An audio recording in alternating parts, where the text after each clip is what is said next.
Hello and welcome to LFC Focus. Today I'm going to be looking at Daniel Sturridge because for most of the season it's felt like a foregone conclusion really that Daniel Sturridge was going to leave Liverpool during the summer. However, for the last few games he's forced his way back into Jurgen Klopp's starting 11 and put in some pretty impressive performances as well, and suddenly it feels like he may have a future at Anfield after all. So in today's video I'm going to look at both sides of the argument, whether we should sell him in summer or keep him at the club, and give my opinion on what we should do. So starting off with the reasons why we should sell Daniel Sturridge, and the main one that most people talk about is the fact that he isn't exactly the archetypal Jurgen Klopp centre forward, and that's the main reason that he's also been behind Roberto Firmino in the pecking order for most of the season. And when you look at the stats, you can kind of see why, because starting off with goals, in the Premier League Daniel Sturridge has scored a goal every 266 minutes this season, whereas Roberto Firmino has scored one every 278. So they're fairly even on that one. Daniel Sturridge edges it just a tiny bit, but it's when you look at some of the other stats that pertain to the kind of centre forward that Jurgen Klopp looks for in his side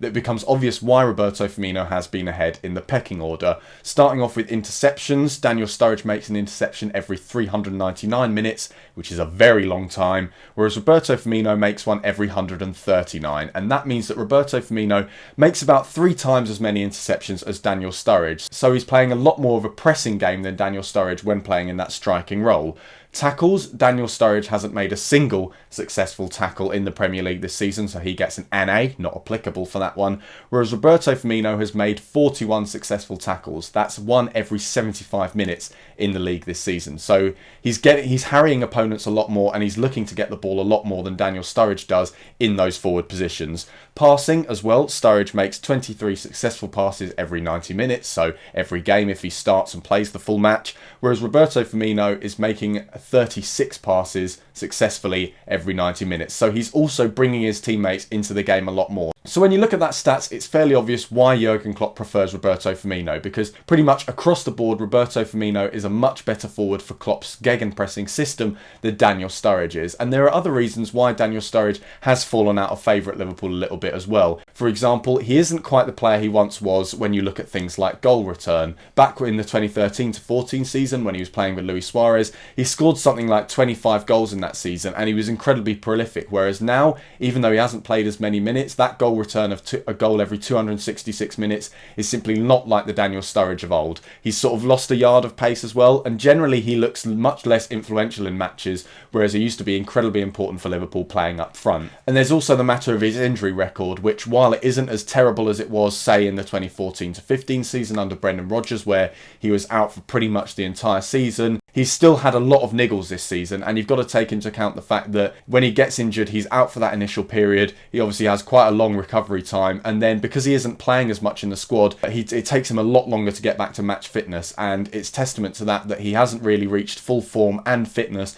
until right at the end of the season, when he was putting in those good performances against Middlesbrough, West Ham and Sydney in that friendly. Despite this, there are quite a lot of reasons that I think Jurgen Klopp should hold on to Daniel Sturridge over this summer transfer window. Starting off, you've got the fact that Jurgen Klopp has switched to this 4-4-2 diamond for the last few games, and it did actually work pretty well for Liverpool. So it's quite likely that we're going to carry on with this formation at various points during next season, depending on the opponent and the personnel available. And it's pretty obvious that Daniel Sturridge does play better with a strike partner. He played well when he played alongside Origi this season and last season. He's played pretty well when put alongside Firmino at the end of this season as well, and he played his best football at Liverpool when he was played with Luis Suarez in, again, a 4-4-2 diamond formation with the 2 strikers playing up front. And I think Daniel Sturridge just plays a lot better when he's got that extra striker up there, which gives him a bit more space to play in and around the box because there's another player there for defenders to think about. He also has another striker that he's able to bring into the game if he can't force a chance for himself, because a lot of people say that Daniel Sturridge is quite a selfish player, and that is sort of represented in those passing statistics that I mentioned earlier.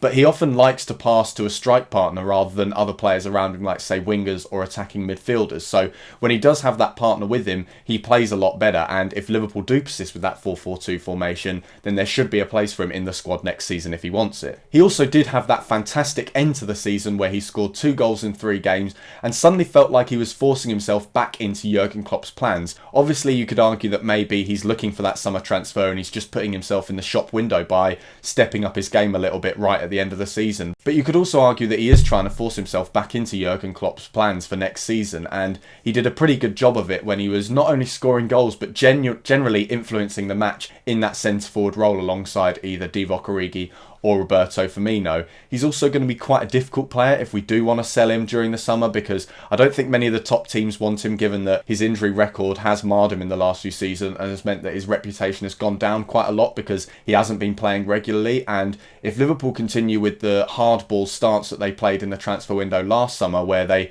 waited until they could command a good fee for Benteke from Crystal Palace before selling him, then it's going to be quite difficult for the smaller clubs to buy Daniel Sturridge, because there have been figures like 30 million or even 40 million thrown around for Daniel Sturridge, which I just can't see mid-table teams in the Premier League wanting to fork out for a player like Daniel Sturridge. Also, with Champions League football coming back to Anfield next season, there are going to be more games in the season, and that's going to mean that Liverpool need a greater squad depth than they had this season, which means that even if Daniel Sturridge isn't the first choice at Liverpool, he's still going to get a fair amount of game time, provided he keeps up the kind of performances that he was showing at the end of last season. And if you ask me, if he wants to stay, which is also quite a big if, because if he wants consistent first team football, then Liverpool may not be the club for him. If he does want to stay, then he's a fantastic luxury player to have, because at the end of this season he proved very important when Liverpool did call on him right at the end when we needed to secure our place in the top four, and generally in big matches he is capable of making the difference and capable of scoring important goals when we need him to. So when you take into account both sides of the argument, if you ask me, Liverpool should keep Daniel Sturridge this summer, because he showed at the end of the season what a good player he can be, what an important player he can be for the club, and if he is willing to accept that slightly less crucial role and maybe adapt his style of play a little bit more to suit Jurgen Klopp's style,